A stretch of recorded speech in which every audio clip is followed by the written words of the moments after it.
Terus jarinya itu dimasukin ke kemaluan saya. Kemaluan yang ditutupi oleh sarung itu kena ke muka saya. Awalnya saya diam, dia mingkem serapet-rapetnya. Terus dia bilang, buka mulutnya. Saya pikir cuman mau ditiup. Kok lama-lama dia malah lidahnya masuk ke mulut saya. Terus ada yang bilang, coba minta syariat sama Pak Ustadz.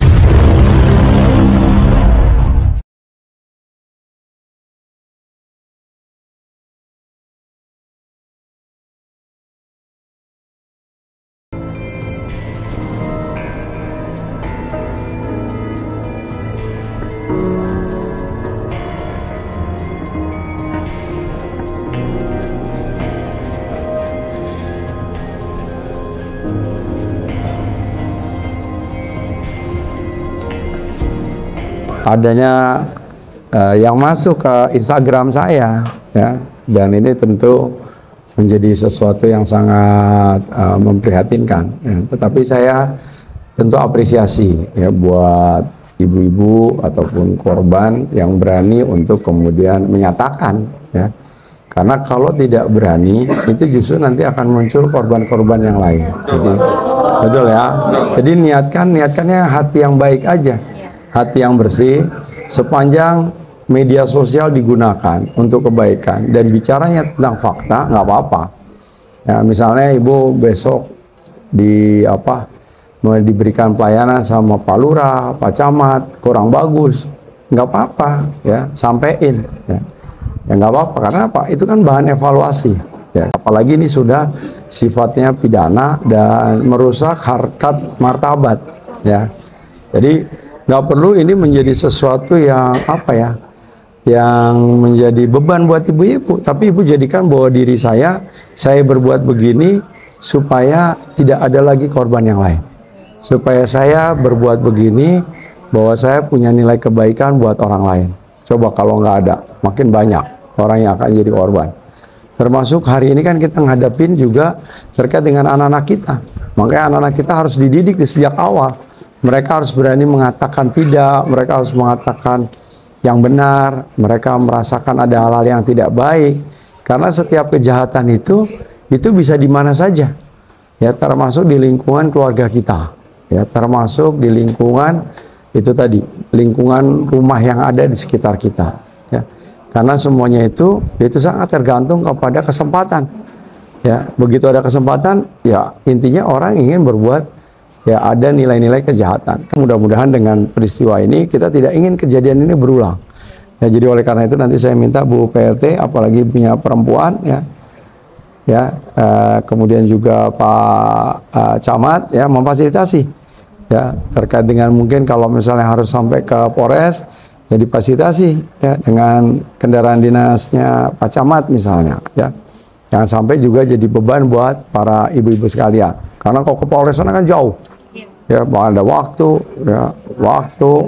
tenaga, pikiran dan sebagainya. Ya, jadi tugas pemerintah nanti akan meringankan beban ibu-ibu sekalian. Ya, jadi dari ini saya ingin memastikan, ya, dan menjamin bahwa ibu-ibu sekalian dalam kondisi yang aman, ya, kondisi yang terus terbackup oleh pemerintah Kota Bekasi. Saya juga udah minta Kepala Dinas Perempuan DP3A, ya, untuk dalam rangka pendampingan terkait dengan psikologi, ya, untuk kemudian bisa membangkitkan semangat, terkait dengan traumatis, ya, kemudian juga sesuatu yang tidak ingin berulang dan lain sebagainya. Ya, jadi oleh karena itu mudah-mudahan dalam kesempatan siang hari ini silaturahmi terus bisa kita jaga, dan insya Allah apa yang menjadi harapan, keinginan dari seluruh warga masyarakat, ya, bisa hidup dengan tenang, hidup dengan damai, dan hidup tentu tidak dalam kondisi ketakutan, kondisi yang tidak menyenangkan. Ya, tugas saya, ya, meyakinkan dan melihat secara langsung apa yang kemudian dirasakan oleh ibu-ibu sekalian. Ya, karena saya sangat sayang betul, ya, dengan orang tua saya, terutama ibu saya. Saya sayang betul dengan istri saya, anak-anak saya yang perempuan. Ya, jadi saya merasakan bahwa saya adalah hari ini bagian dari pelindung perempuan-perempuan Kota Bekasi.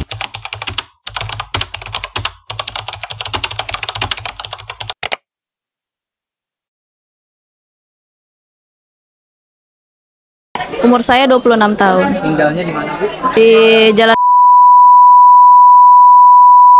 Pondok Melati. Oke, Bu, boleh diceritakan Bu sebelumnya kronologisnya bagaimana?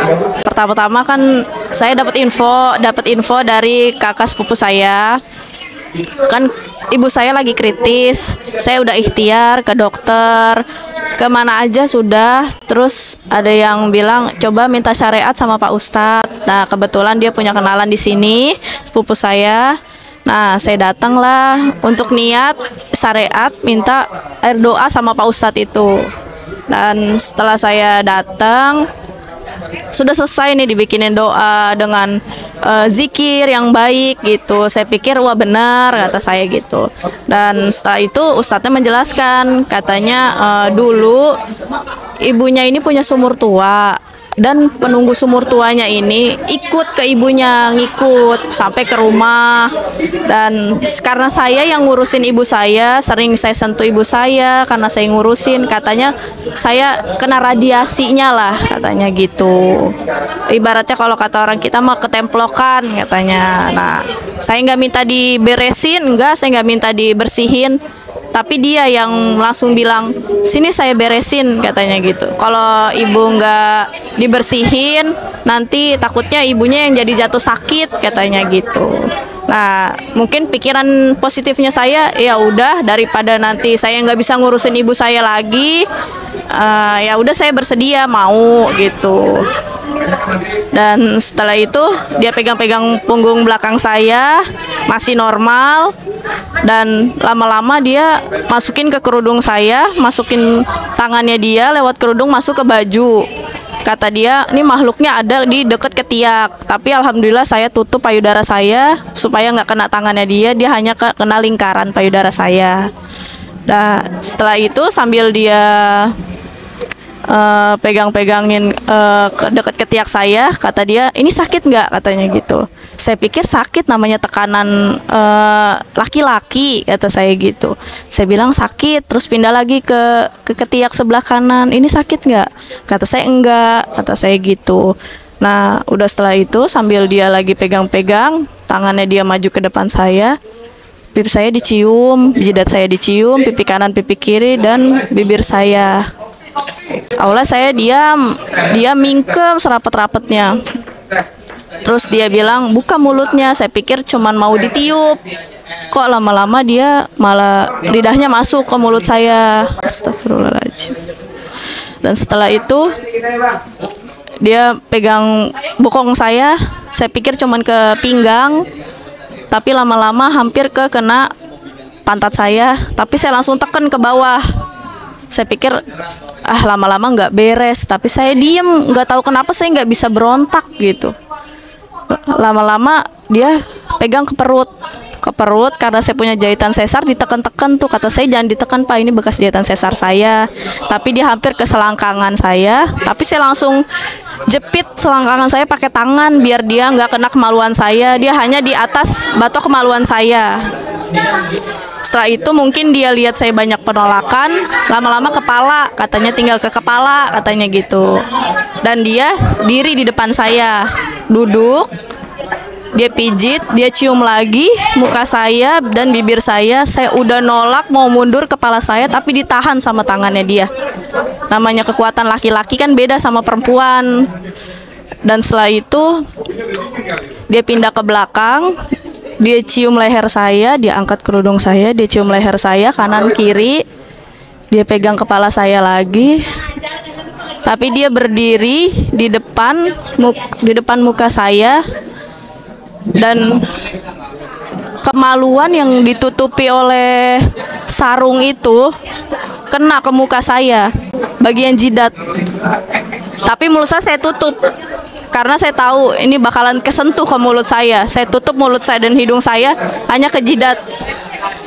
Dan setelah itu karena dia lihat saya banyak penolakan, sudah selesai sampai di situ. Segera ditangkap, diproses lebih lanjut biar pihak kepolisian yang menanganin semuanya. Itu namanya Ustadz, pengobatannya di Pondok Ranggon. Saya lebih kenalnya sih di PLN gitu. Kejadian saya itu di tahun 2016-an. Waktu itu saya sering sakit kepala, terus akhirnya ada tetangga yang suruh ke situ, katanya biar bisa diurut ataupun apa kepalanya gitu, karena udah ada yang sembuh katanya gitu. Jadi saya datanglah ke situ. Pertama kali saya datang ke situ, saya sama mama saya, tiba-tiba saya disuruh masuk kan ke dalam. Habis dari dalam itu saya langsung tali BH saya dibuka, baju saya memang tidak dibuka, tapi celana saya hampir sepotong, terus jarinya itu dimasukin ke kemaluan saya. Tapi saya nggak sadar, itu saya masih belum ngerti, belum paham gitu. Pas saya udah selesai minum, saya udah pulang dari rumah, tiba-tiba kok saya kepikiran gitu dengan pengobatannya seperti itu gitu. Jadinya saya speak up gitu, tapi gitu nggak percaya, dibilangnya saya fitnah ataupun apa bohong gitu. Jadi saya cukup lama diam gitu. Pas kejadian ini kembali lagi, saya cukup gimana ya, hati perempuan juga merasa sakit juga gitu. Makanya saya sekarang berani untuk speak up lagi, karena memang kita harus perjuangin gitu. Saya juga rasa ketraumaan, gemeteran gitu masih ada kalau denger gitu. Apalagi kalau sempat ngelihat orangnya juga, saya masih kayak rasa kesel, rasa kecewa gitu jadi satu. Enggak, hati tuh sakit gitu. Saya mau diadilin dengan cepat, dan juga apa ya, biar cepat diadilin. Kasihan untuk nextnya nggak jadi korban yang banyak lagi untuk kedepannya gitu. Ini kan udah cukup lama juga gitu. Saat itu ada santri-santri yang di situ juga gitu, jadi bilangnya saya tuh fitnah gitu. Saya nggak mungkin, katanya seorang ustadz itu kayak gitu. Jadi makanya saya cukup lama juga untuk diam gitu, daripada saya harus apa ya, iniin harga diri ibaratnya gitu, ntar dibilangnya saya bohong.